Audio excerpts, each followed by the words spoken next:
What you're about to hear is a case recorded in medieval Portugal, one that has never been officially closed. It involves a woman, a private act during a church service, and something that happened afterwards that no one could easily explain. Documents exist, the physical object remains, and to this day, the church keeps it on display, untouched. Some believe it's one of the clearest signs of the supernatural. Others believe it's nothing of the sort. There are no simple answers here, just a chain of events that begin with a single decision, a story that's been retold for more than 750 years. You'll have to judge for yourself. The story begins in the 13th century in a town nestled in the heart of Portugal, Santarém, located about 65 kilometers north of Lisbon. Perched on a bluff above the Tagus River, Santarém was once called the capital of the Gothic for its many churches and monasteries. In the Middle Ages, it was an important cultural and religious center, part of a country still finding its identity. Portugal, having recently pushed back against Moorish control in the south, was in a period of expansion and religious consolidation. The Reconquista had swept through the Iberian Peninsula, reclaiming territory for Christian rulers. The Catholic Church held power, both spiritually and politically, and religious devotion permeated every aspect of life. But alongside faith, there was also fear and superstition. It was a time when people believed in angels and demons, saints and sorcery, all operating in the same unseen realm. The church condemned magic, but folk healers, charm sellers, and wise women still flourished in secret, offering remedies for everything from disease to broken hearts. And that's where our story finds her, a woman whose name has been lost to time. She was a young wife struggling in silence. Her husband had become unfaithful. Whether he was meeting other women in secret or simply abandoning her emotionally, the pain was the same. Divorce didn't exist. Public shame was unthinkable. There was no one to talk to, except someone who promised help through forbidden means. Out of desperation, she turned to a local sorceress, a woman who likely operated on the edges of town, in the shadows of the church's reach. The sorceress offered her a cure, not herbs or spells, but something more serious. "Bring me a consecrated host," the woman allegedly said. "Then I can help you." To a faithful Catholic, this was an unthinkable request. The host is the body of Christ, not just a symbol. Taking it from the altar without consuming it is a grave sacrilege, punishable even by excommunication. But heartbreak is a powerful thing. The young woman, blinded by sorrow, agreed. She devised a plan. She would go to Mass, pretend to receive the Eucharist, and slip it away unnoticed. What she couldn't know was that her moment of betrayal would soon be eclipsed by something much stranger, something that would change the town forever. Determined, the woman attended Mass at the Church of St. Stephen, known as the Sanctuary of the Holy Miracle.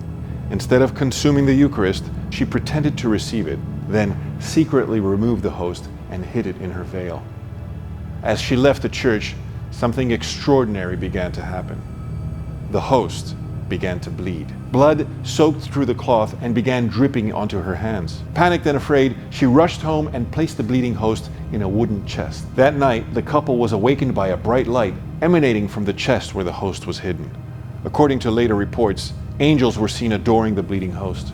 Struck with fear and guilt, the woman confessed everything to a priest. The host was taken in a solemn procession back to the church, accompanied by clergy and townspeople. The bleeding host was placed in a wax container and eventually sealed in a crystal reliquary within the Church of St. Stephen. But that wasn't the end of the miracle. Years later, when the host was examined, it was found to have fused with the wax in an unexplainable way, floating inside the crystal without any natural support. To this day, the host is preserved on a display at the Sanctuary of the Holy Miracle in Santarém. Pilgrims come from all over the world to venerate it. As the years passed, the story of the bleeding host in Santarém didn't fade. In fact, it became more widely known. Word of the event spread not just through Portugal, but throughout Europe, passed along by pilgrims, clergy, and eventually by Rome itself. What began as a local scandal and a private act of desperation became the focus of formal church attention. In 1340, nearly a century after the event, the miracle was officially documented in the church's archives. The Bishop of Lisbon at the time ordered the relic to be examined, and the host was placed inside a new crystal reliquary. This object still exists and is on display today in what is now called the Sanctuary of the Holy Miracle in Santarém. Later, in the mid-15th century, King Afonso V of Portugal ordered a special vessel to be constructed to house the relic. This was no longer just a parish legend. It was a state-recognized religious artifact, guarded and venerated by the kingdom's highest authorities.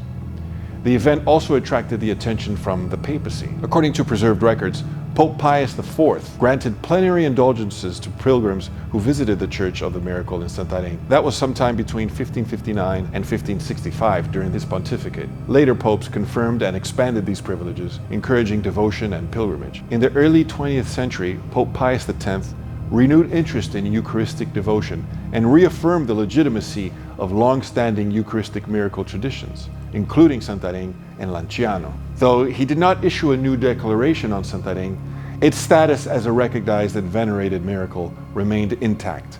To this day, the Church has never rescinded its approval.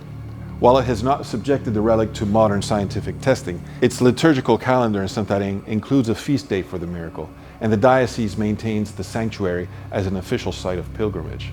Importantly, in Catholic tradition, the Church does not require belief in private miracles like this, even ones it deems worthy of belief.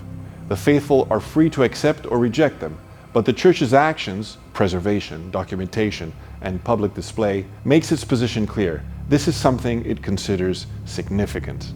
From a skeptical standpoint, several questions remain. The story was written down decades after the event, which leaves room for embellishment or legendary development. Bleeding hosts are sometimes explained by natural causes such as red pigmented bacteria, which can thrive on bread and produce a blood-like appearance. The light seam emanating from the chest may have been exaggerated, imagined, or symbolic. In an era where mystical visions were common and often culturally reinforced, even ordinary events could take on supernatural interpretations. Most importantly, the host of Santarém has never been examined by modern scientists.